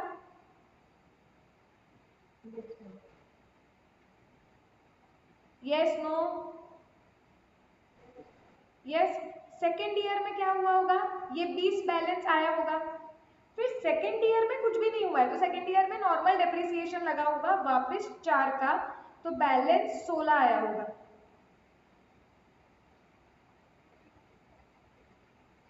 अब थर्ड में क्या हुआ? मैंने ग्रांट रिफंड कर दी, करेक्ट। सो अब जब मैंने ये ग्रांट रिफंड कर दी 3rd ईयर में, तो मैंने एसेट का कॉस्ट बढ़ा दिया 16 से। सो मतलब अब एसेट का कॉस्ट हो गया है, अज्यूमिंग कि 3rd ईयर का डेप्रिसिएशन लगा नहीं था, 3rd ईयर के बीच में रिफंड हुआ है।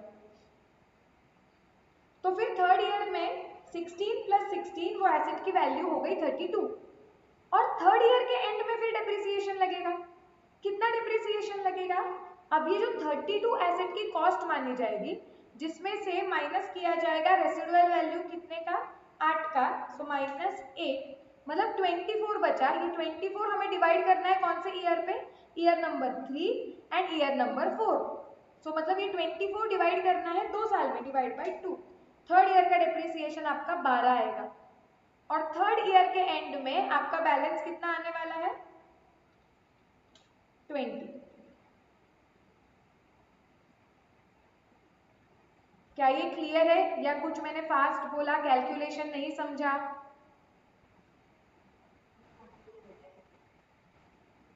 किसी को भी डाउट है? वैभवी, श्रावणी, सलोनी, विश्वजीत, पक्का डाउट है तो क्लास में पूछो।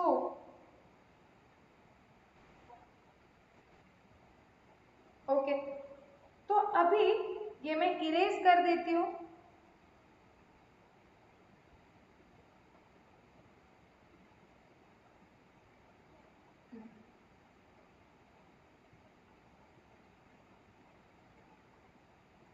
अब सेकेंड मेथड में क्या हुआ होगा देखते हैं हम।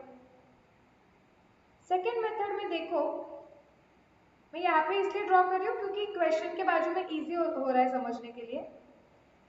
सपोज ये आपका मशीनरी अकाउंट है और ये आपका डेफर्ड ग्रांट अकाउंट है।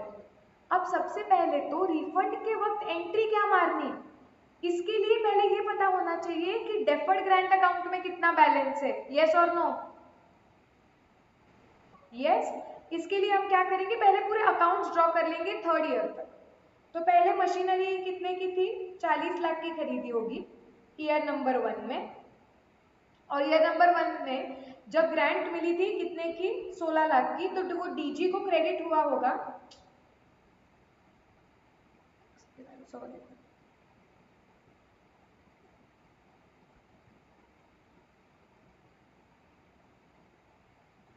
हाँ, वो डीजी को क्रेडिट हुआ होगा 16। अब ईयर नंबर 1 में डेप लगा होगा, कितना डेप लगा होगा, 40 तो था मशीनरी के हिसाब से, मशीनरी अकाउंट के हिसाब से मशीनरी का कॉस्ट। रेसिडुअल वैल्यू माइनस कर दी 8 की, 32 बचा। 32 डिवाइड करना है 4 साल पे, मतलब 8। पहले साल का डेप लगा 8, मतलब बैल आया कितना, 32। वैसे ही जो डीजी है, डेफर्ड ग्रांट है, वो 4 साल पे डिवाइड करना पड़ेगा। तो पहले साल पे 4 P&L को गया होगा, मतलब डीजी में बैलेंस कितना बचा, 12 का। इधर तक सबको क्लियर है क्या? Yes. Year number 2, year number 2 में वापस डेप कितने का लगा, 8 का, मतलब बैलेंस कितना आया, 32 माइनस 8, 24। तुम्हें दिख रहा है क्या मैं स्क्रीन पे क्या लिख रही हूँ, बहुत ही छोटा लिख रही हूँ। हाँ, तो सेकेंड ईयर के एंड में बैलेंस 24 आ गया मशीनरी अकाउंट में, जो मैंने मशीनरी अकाउंट के थर्ड ईयर में ओपनिंग बैलेंस आ गया 24 का। वैसे डीजी में क्या हो गया होगा, 4 P&L को गया होगा सेकेंड ईयर में, मतलब बैलेंस 8 बचा क्या, 8। अब थर्ड ईयर में बीच में जब आपका क्या हुआ, ग्रांट रिफंड करना पड़ा, तो आपकी एंट्री क्या आएगी, डीजी में बैलेंस कितना है, 8, तो सबसे पहले 8 कैंसिल कर देंगे, यस और नो? यस। सो आपकी एंट्री आएगी deferred government grant account debit 8। आपको रिफंड करने हैं 16, बाकी के 8 का क्या करोगे, वो P&L में गए थे। ये देखो यहाँ पे 4, यहाँ पे 4, तो आपको क्या करना पड़ेगा, P&L कैंसिल करना पड़ेगा। P&L account debit 8 to bank 16। समझा क्या ये?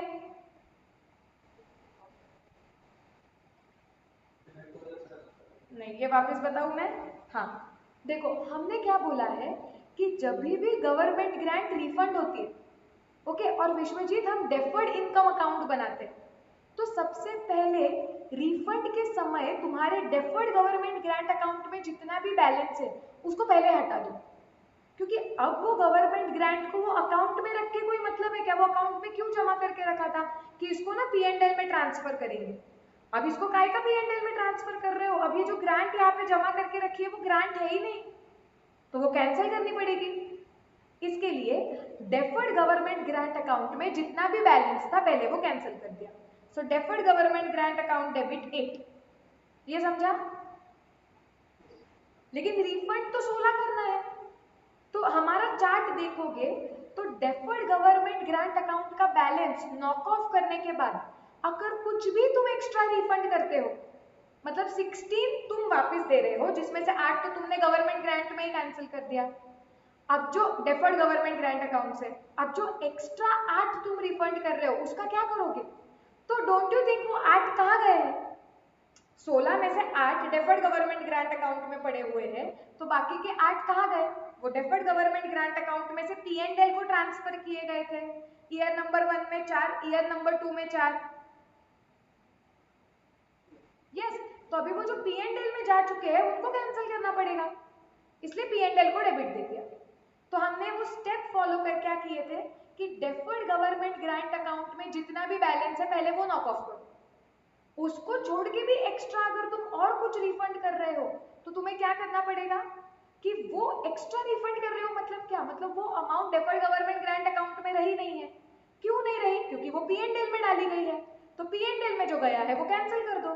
जो डेफर्ड गवर्नमेंट ग्रांट में पड़ा है वो उधर से कैंसिल करो, जो P&L में ट्रांसफर हो गया है वो P&L से कैंसिल करो। Are we absolutely clear? Yes. अब तुम्हारे थर्ड ईयर में एसेट की वैल्यू 24 दिख रही थी, वापस तुम डेप्रिसिएशन कितना लगाने वाले हो? 8। तुम्हारा डेप कितना लग रहा था? हाँ बराबर है, 8 ही लग रहा था। तो तुम्हारी एसेट की वैल्यू बैल आ जाएगा 16 थर्ड ईयर के एंड में, क्योंकि एसेट को तो कुछ हम हाथ लगाते ही नहीं है क्योंकि उधर कुछ हो ही नहीं रहा था। जब ग्रांट मिली ना एसेट के कॉस्ट को बढ़ाया, जब ग्रांट रिफंड हुई ना उसको माइनस किया। Clear?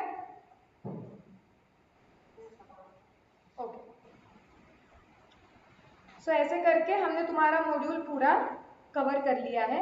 So the study material of accounting standard 12 is complete. अब हमें क्या करना पड़ेगा? क्वेश्चन बैंक सॉल्व करनी पड़ेगी और एक्स्ट्रा प्रैक्टिस के लिए होमवर्क क्वेश्चंस, क्वेश्चन बैंक के अगर तुम कुछ कर पाओगे तो मैं दे देती हूँ।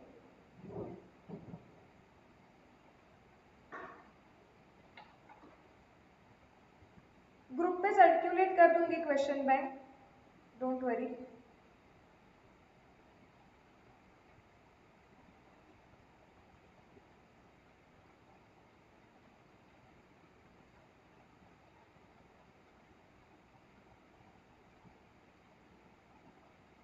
होमवर्क प्रॉब्लम का जो पहला है मतलब क्वेश्चन नंबर 20 वो होमवर्क है।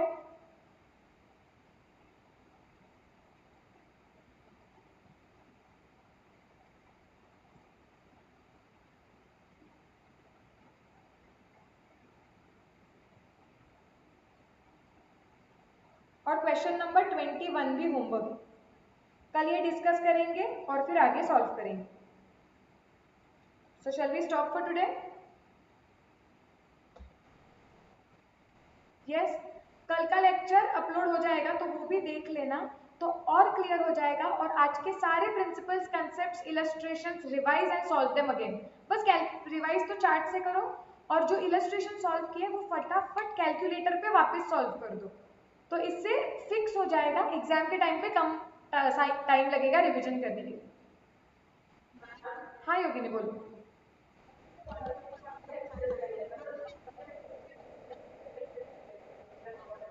अच्छा, हो जाएंगे आज रात को सब अपलोड, तो फिर ना जो भी रहेंगे मैं सबकी लिंक भेज दूंगी। हाँ भेज दूंगी मैं, डोंट वरी। यस, चलो। So shall we stop for today? Yes.